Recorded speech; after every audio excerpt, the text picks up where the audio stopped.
Yeah, it's the first talk that I've ever split up for lunch.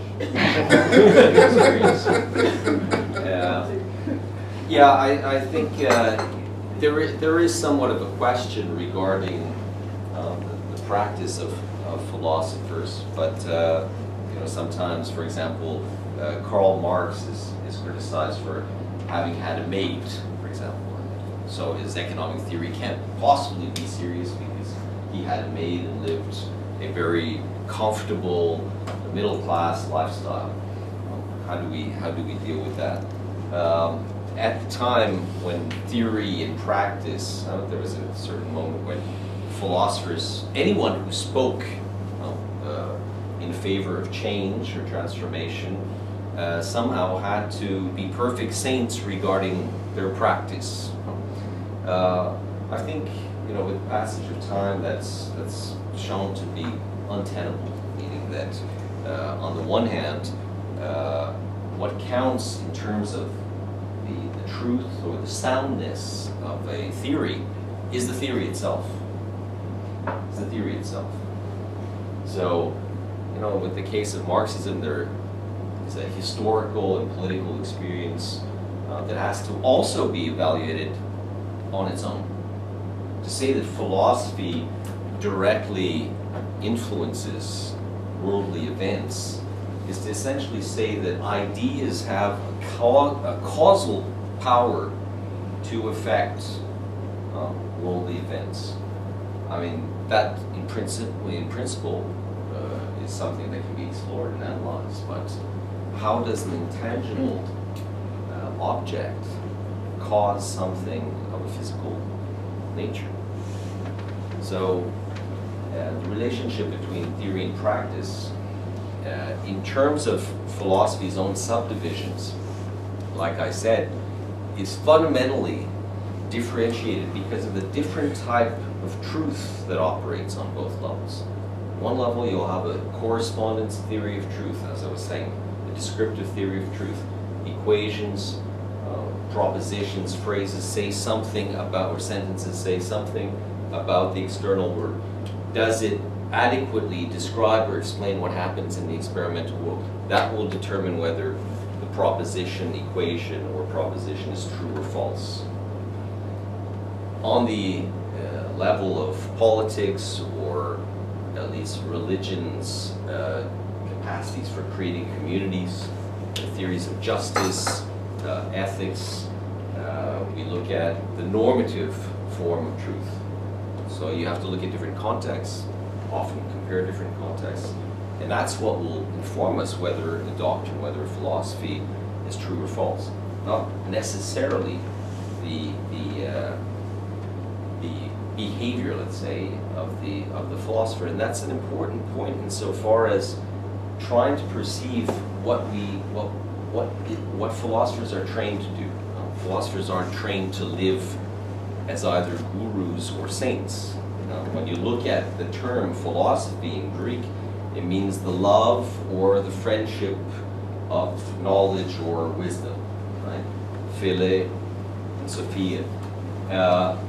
What that should be understood as meaning is that it is not the assertion of wisdom in itself. So the philosopher isn't the one who will, you know, claim to be the guru or will occupy the position of the guru. What does philosophy seek to prompt in others is a type of critical thinking. What is critical thinking? Well, it's the capacity to discuss ideas, doctrines, religions, concepts, arguments, without including one's rival as being the owner of these ideas. So there's a process of separating oneself from one's beliefs, faiths, and convictions, and the ideas that are discussed. In logical theory, you know, when you attack someone instead of the argument, you commit a fallacy, a logical fallacy, the ad hominem fallacy. You know, you pointed out a fallacy of the false generalization or hasty generalization. Generalization as such is not a fallacy. If generalization is based within very strict parameters, it's the very essence of inductive thinking, as opposed to deductive thinking. But if you stretch it out to a large community, let's say, and use a few cases of misbehavior on the part of members of that community to accuse the entire community of misbehaving, and then you're committing a false generalization or a hasty generalization. And similarly, when you discuss ideas, if you discuss the other for their behavior instead of the ideas that are being discussed or espoused, you're committing a logical fallacy. That's not an easy way out. The question is that in philosophy, we can't presume to be the owners, nor even the ones who've chosen consciously to have the ideas and faiths and beliefs that we have. The process of acquiring ideas and beliefs is at best inherited and something we will learn to keep with time, or simply occurring at a non-conscious level. And so if we want to keep those ideas, that's certainly a possibility. But let's undergo a process of choosing them again for the right reasons, which means making them public, submitting them to the rules of good argumentation, and then seeing what the natural logic of the structure of argumentation will give us in return. So that's why in philosophy, one of the first things that we're trained to do is not to react personally. And this is one of the hardest things, perhaps, when you discuss with philosophers, someone who has that training, is to keep cool and not want to tear off the other's head as they keep on questioning you. Why do you think that? So don't you think this is a contradiction? Don't you think that we should believe that idea? How about the other idea? I mean, this Socratic dialogue, the way Socrates spoke in the texts that were written by Plato, is precisely that type of questioning. And Socrates, as we know, ended up being executed by condemned and executed by Athenian democracy. There was another observation I want to make. Perhaps you have some questions, but I want to make a little observation before continuing about philosophy and democracy. Because, well, on the one hand, philosophy has thought of various systems of governance, and this since Plato. As I mentioned, Plato was trying to repair the collapse of Athens after the Peloponnesian War, and the Republic, his main book, presents a number of speakers who discuss ideas of justice, ideas of governance, ideas of representation, marketing, if we would like to use a more contextualized vocabulary. And they discuss various forms of governance: democracy, aristocracy, tyranny, and Plato is not someone who is known to have defended democracy. He's often criticized as being one of the first thinkers to develop a totalitarian way of thinking, a non-democratic way of thinking. I think one has to approach that claim from various angles. For one thing, Plato did not write in his own name. Right? He wrote essentially theatrical plays in which philosophical ideas were discussed. We'd be very hasty to claim that Plato's ideas are what are expressed in the Republic. Okay, that's the first thing in terms of a technique of reading a text and interpreting a text. The second thing is that, well, democracy in Athens, as much as it gave rise to philosophy, was also a very belligerent democracy, meaning an imperialist democracy. It stretched itself beyond its bounds, beyond its boundaries. And that overexpansion ended up contributing to its weakness also. So Plato presents an aristocracy, a philosophical state, as being the way to reconstruct the state upon moral and ethical groundings or foundations. But the democracy that Plato was also discussing was not exactly the democracy as we know it today. A democracy, a constitutional democracy. Plato was representing a democracy which is basically mass rule. And one of the things he criticized was that a system of governance by mass rule creates so much confusion that it gives the possibility of a tyrant imposing order and destroying any type of gains made by the people. Plato's aristocracy or aristocratic model of governance is based on an idea of economic equality. So even though the governors of Plato's state are the best, let's say, because aristos in Greek means the best, they are not the descendants of a line of nobility. They are the selected results of a very rigorous education system in which the end is an encounter with the good. So there you have really a mix between ethics and politics and economy and restructuring of the state. So philosophy thrives and perhaps requires a democratic setting in which to develop. But philosophy can't take democracy nor any other concept as untouchable, because the way philosophy thrives is by criticizing, conceptualizing, problematizing, analyzing, reconstructing, synthesizing precisely what you are being motivated to look at in terms of your research topics. So there's a relationship to transformation, but transformation for the good in the way we do philosophy. And that means that, well, we can't leave anything untouched. But that doesn't mean that everyone has to comply afterwards. It's just a matter of discussing what is most valid through argumentation, what is most sound through argumentation, and to allow afterwards the freedom of everyone to choose what is best for them, although they'll of course be asked by philosophers to justify that choice. And it's in the justification of that choice that the argumentation continues. But it's the world of argumentation, it's the world of discussion. And the most important aspect of philosophy, really on an individual basis, is not to mix up one's personal beliefs with the ideas that are being presented. So on that basis, I completely justify the fact that I had a delicious lamb dish. Next one, please. So, yeah. Like a small. Sure. I didn't know the process really about the mass rule and then a production of a tyrant. That's right. Yeah, Plato, let's say that the Athenian democracy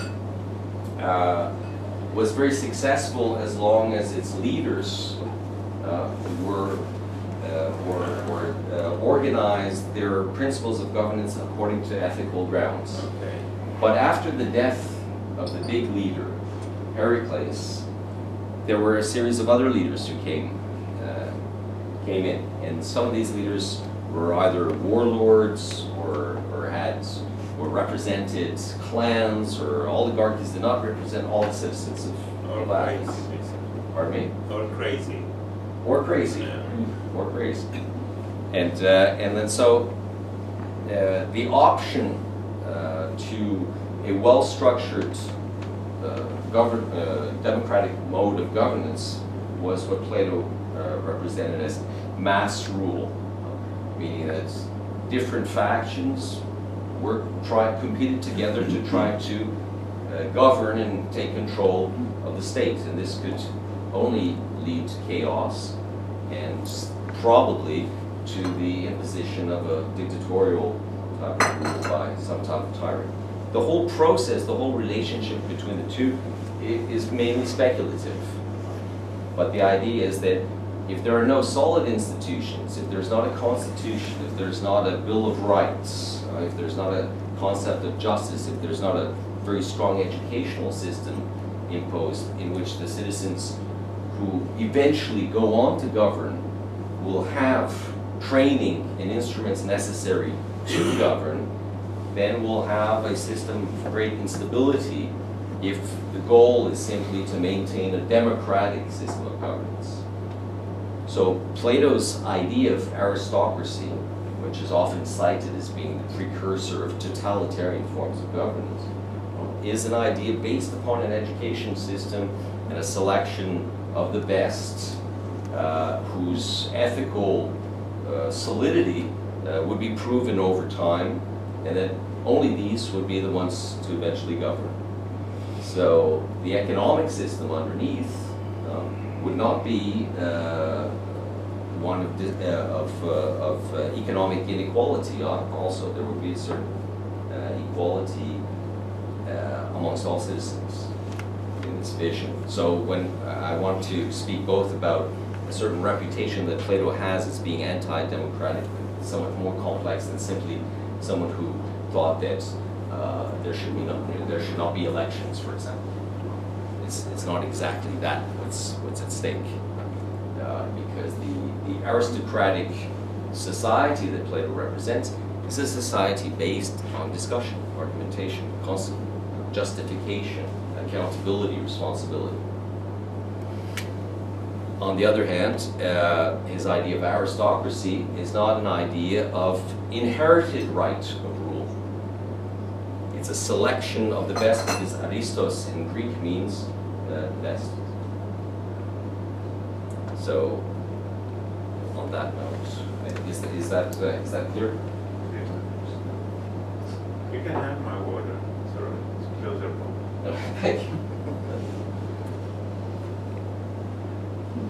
So I thought, we could just have a look quickly at a brief comparison, because Dr. Henderson was asking me also to, give a perspective from academia about the type of PhDs we're working on here. So as I say, generally the academic PhD represents a contribution in terms of conceptual creation, model development, new meta-analytic strategies. I'm speaking in philosophy, of course, the academic PhD in philosophy. Hermeneutics, interpretation, argumentation, and new mathematical logical innovations. This not necessarily being the case in philosophy, statistics, where we don't really use statistics because there isn't any empirical research to speak of per se, but we work a lot with logic, and we work with some of the foundational theories of mathematics, like set theory, for example, or number theory in some sense. And, well, in a business PhD, there's strong focus, as must be, on empirical research as part of a general contribution to understanding a specific factor of an area, for example, the theme of intellectual capital.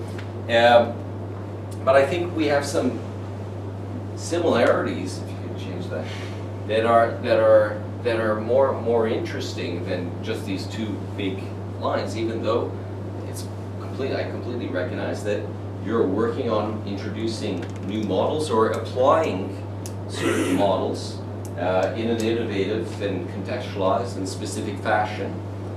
Philosophy perhaps is more interested in understanding the origins of model thinking, but also certainly develop models which are the only ways really to understand what the mind is, how language plays upon the mind to give us our sense of reality. So, as I was saying, that an essential part of understanding involves analysis and well-founded criticism of existing doctrines. So, this is my preamble to try to show what I meant about criticism of existing doctrines. Criticism of existing doctrines is not criticism for criticism's sake. It's a question of verifying and justifying whether the doctrine that we choose to espouse, either at the level of business or at the level of governance or at the level of economy, is the one that is best for us, right? Generally speaking, and of course, when we say the best for us, from a philosophical angle, perhaps different to a business angle, the us should theoretically be the universal, should theoretically be the community at large. philosophy brings a lot of attention to the idea of the universal quantifier, the logical statement that applies in all situations regardless of the differences.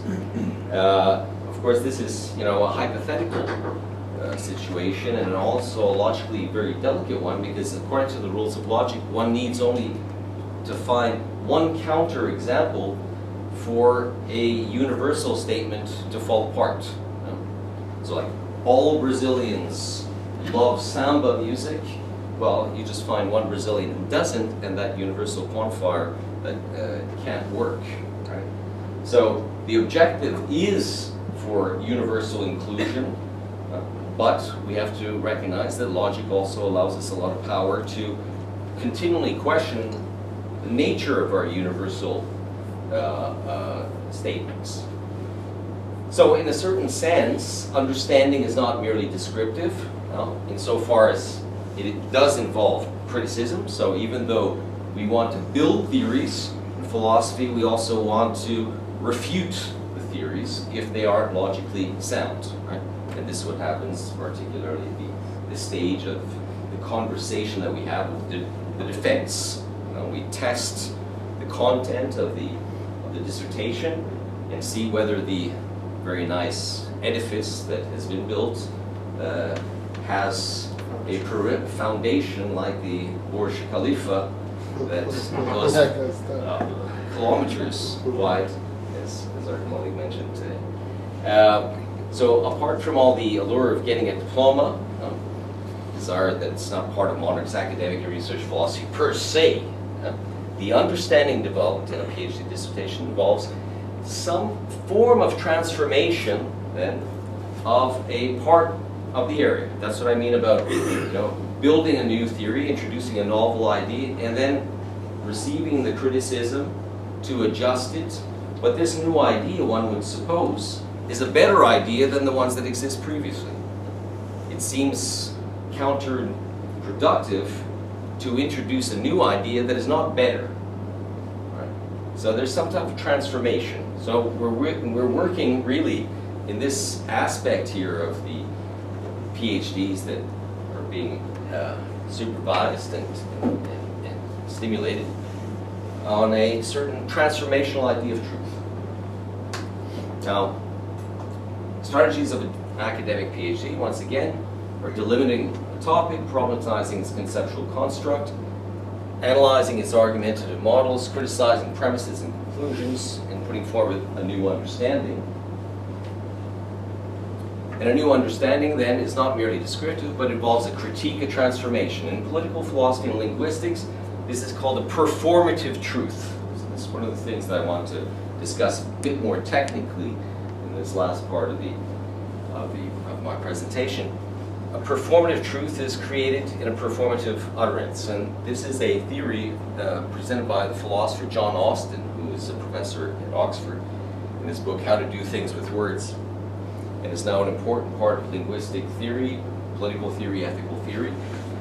And these performative utterances then are not true or false, that is not truth evaluable. Instead, when something is wrong with them, then they are either accomplished or incomplete. I mean, when something is right with them, they are accomplished, and when something is wrong with them, they are incomplete. The uttering of a performative is or is part of the doing of a certain type of action. So these are called illocutionary acts, the performance of which, again, would not normally be described as just saying or describing something. So the example of this type of truth, this type of performative truth, is the promise. How do we know whether someone is making a truthful promise?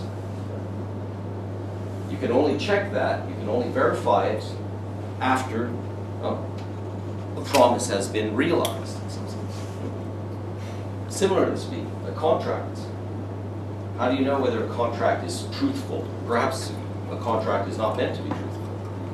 Perhaps give me that objection, but I would think that a contract has to do with some type of production of truth, at least on a formal and ideal level, apart from the very concrete aspects delimited in the contract. Well, you find out whether the contract is truthful or not based on the actions that are done with respect to what is set out in the contract. Right?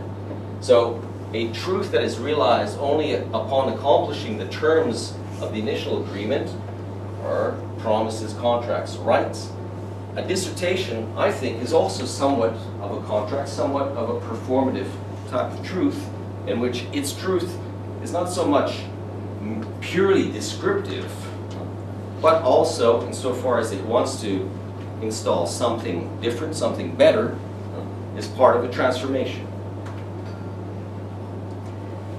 Now, when we focus on the dissertation, the literature review is probably the part that is most similar to an academic type of PhD. Academic PhD involves analyzing texts, basically.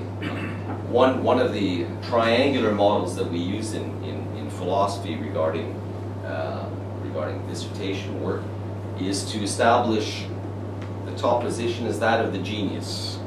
And one of the sides of the triangle is the presence of a commentator or a series of commentators. As we know in the history of philosophy, we have a number of geniuses, and their work is constantly submitted to interpretation and refutation, and then agreement on what really is the meaning of their different theories.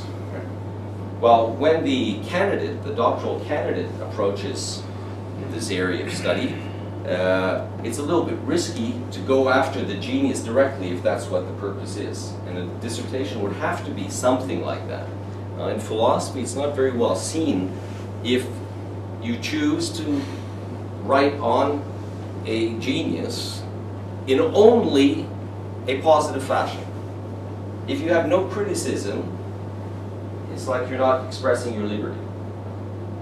So you're not being a very good philosopher. Say, if you only bring out the positive parts of a philosophical doctrine.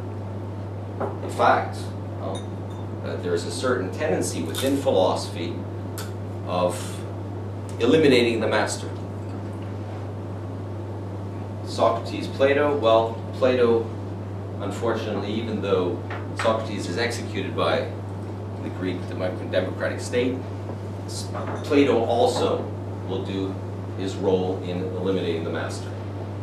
Aristotle and Plato, same type of relationship. Aristotle was seen to be the follower of Plato in the school that he created, the academy, but Plato did not put him as his successor. So Aristotle left, created his own school, the Lyceum, and from the Lyceum began to take apart Plato's philosophy, eliminate the master. In more contemporary settings, we have Nietzsche and Hegel, or Nietzsche and Kant, a series of other philosophers that perhaps you're not familiar with.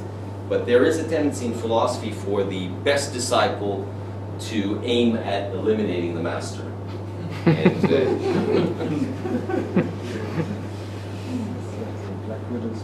And of course, nothing personal. Did I go over all the parts? Perhaps just